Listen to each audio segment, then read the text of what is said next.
मौलाना इकबाल कुरैशी साहब के बयानात और वज़ाइफ के लिए को सब्सक्राइब करें। करीम अम्मा बाद फ़अऊज़ु बिल्लाहि मिनश शैतानिर रजीम बिस्मिल्लाहिर रहमानिर रहीम। मुहर्रमुल हराम इस्लाम का वो महीना है जिसमें हजूर अक़दस सल्लल्लाहु अलैहि वसल्लम ने रमजान से पहले आशूरा का रोजा खुद भी रखा, सहाबा को भी तलकीन फरमाई। हिजरत इसी माह मुबारक में हुई। इस माह मुबारक को इस्लाम में बहुत हैसियत और फोकियत हासिल है, और इस्लाम से पहले भी इस माह मुबारक को बड़ी हैसियत और फोकियत हासिल थी। आदम अलैहिस्सलाम की तख्लीक इसी माह मुबारक में हुई और तमाम खास उमूर इसी माह मुबारक में हुए।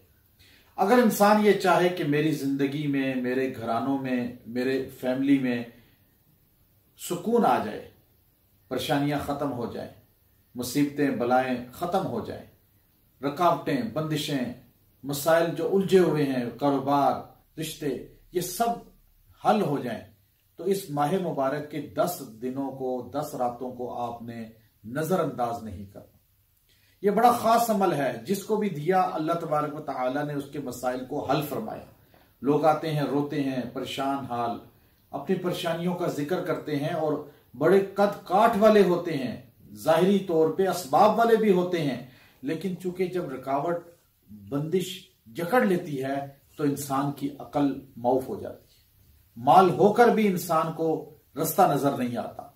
तो इसलिए ये 10 रातों का खास अमल दे रहा हूं। आप 6 रातें, 5 रातें भी कर लें माह मुबारक मुहर्रम की इन 10 रातों में, तो आपका मसला अल्लाह इंशाअल्लाह हल फरमा देगा। वो क्या है कि आपने 1 मुहर्रम से 10 मुहर्रम तक हर रोज रात को ईशा की नमाज पढ़ने के बाद, ईशा की नमाज मर्द जमात से अदा करें और औरतें अपने घर में अजान सुनते ही फर्ज नमाज को अदा करना शुरू कर दें। फिर 2 सुन्नत बाद में पढ़ें और 2 नफिल पढ़ें।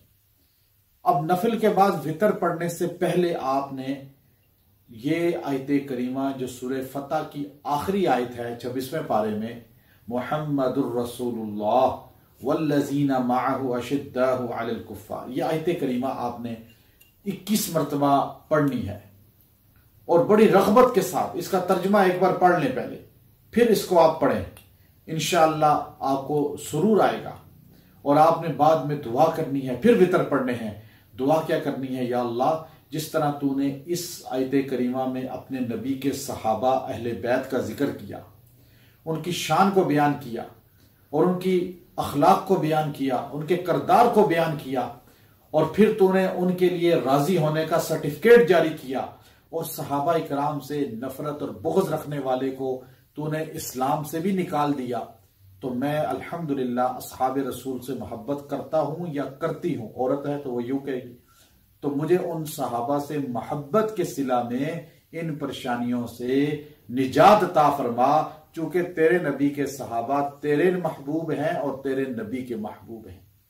अब ये दुआ आप इस तरह करें, 10 रातों में यह अमल करें, इंशाअल्लाह आपके घर से परेशानियां खत्म हो जाएंगी। रिश्ते नहीं हो रहे, रिस्क में कमी है, बीमारियां हैं, झगड़े हैं, कोई भी मसला है, इन अल्फाज को जहन में रखें और अपने अल्फाज में फिर इसका तर्जुमा करके आप अपने दिल की दुआ, दिल के मसाइल अल्लाह के सामने पेश करें तन्हाई में। इंशाअल्लाह आपके मसले हल हो जाएंगे। व आखिरु दाअवाना अनिल हम्दुलिल्लाह।